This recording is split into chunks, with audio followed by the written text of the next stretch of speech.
میں 1993 سے مکہ میں آنے لگا ہوں. میرے گھر کے لیے دعا کریں کہ برکت ہو جائے. برکت ہے تو آ رہے ہو اللہ کے حرم میں. برکت نہ ہوتی دعا میں بیٹھے رہتے. بہرحال برکت کے لیے استغفار زیادہ پڑھیں.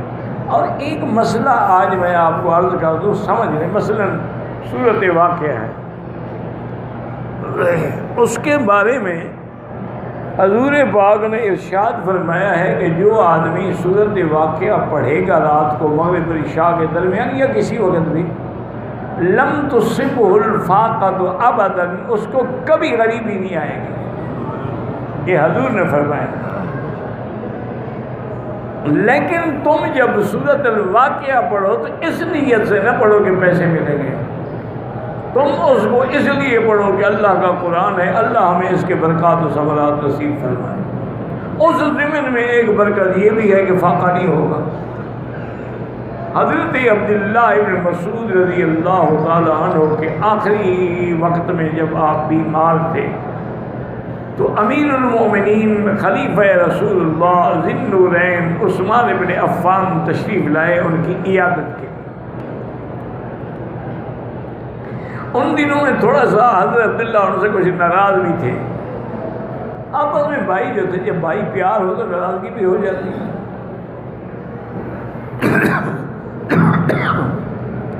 انہوں نے سلام کیا اور پوچھا کہ ماذا تشتکی, کیا تمہیں کیا تکلیف ہے؟ تو حضرت عبداللہ نے جواب دیا کہ ذنوبی, مجھے اپنے گناہوں کی تکلیف ہے. اللہ اکبر. جلیل القدر صحابی ہیں اور وہ گناہوں سے ڈر رہے ہیں. ہم گناہوں میں ڈوبے ہوئے ہیں اور ہمیں کوئی حیا ہے, نہ شرم ہے, نہ توبہ ہے, نہ خیال ہے.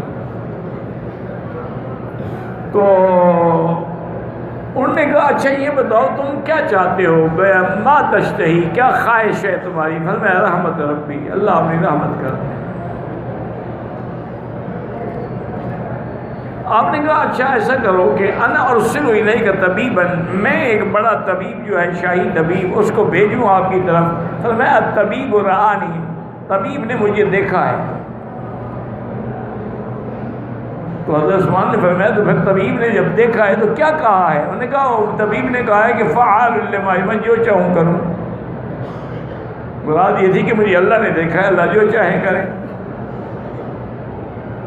انہوں نے کہا اچھا ایسا کرو کہ میں بیت المال میں, اللہ کا شکر ہے بہت پیسہ ہے, تو میں تمہارے لیے کچھ پیسے بھیج دوں. تو حضرت عبداللہ رسول مسکرائے. فرمایا عثمان جب میں صحت مند تھا, تندرست تھا, ضرورت تھی, اس وقت تم نے بھیجے نہیں, اب موت کے وقت بھیج رہے ہو. انہوں نے کہا اللہ کے بندے چلو تمہاری لڑکیاں ہیں, بیٹیاں ہیں تمہاری, کوئی کمائی والا بھی نہیں ہے, ان کے کام آ جائیں گے.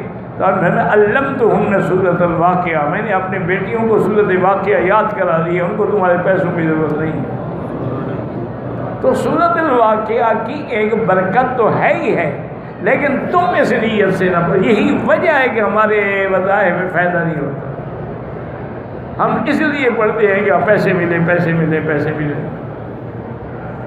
اور یہی لوگوں نے بنا رکھا ہے کہ جی فلاں بزرگ کے پاس عمل تسخیر تھا, وہ اپنے سرانے کے نیچے جتنا پیسے ضرورت ہے اٹھا لیتے تھے. یہ ساری باتیں غلط ہیں اور جھوٹ ہیں. اچھا اسی طرح کہتے ہیں جی فلاں بزرگ نے جنات کو تابع کیا ہوا تھا, ان کو جو حکم دیتے تھے وہ جنات لے آتی. یہ شریعت میں ناجائز ہے کہ ایک غیر مخلوق کو بغیر اس کے کسی جرم کے غلام بنا کے کام لیا جائے. یہ تو حرام ہے, ناجائز ہے. اور وہ جو کچھ لے کے آئے گا وہ بھی حرام ہے. اس لیے ہمیشہ یاد رکھیں, قرآن پڑھیں, وظیفہ پڑھیں, اللہ کی رضا کے لیے پڑھیں, اور ساتھ یہ بھی دعا کریں کہ یا اللہ اس کے پڑھنے سے جو برکات و ثمرات ہیں وہ بھی ہمیں نصیب فرما دیں.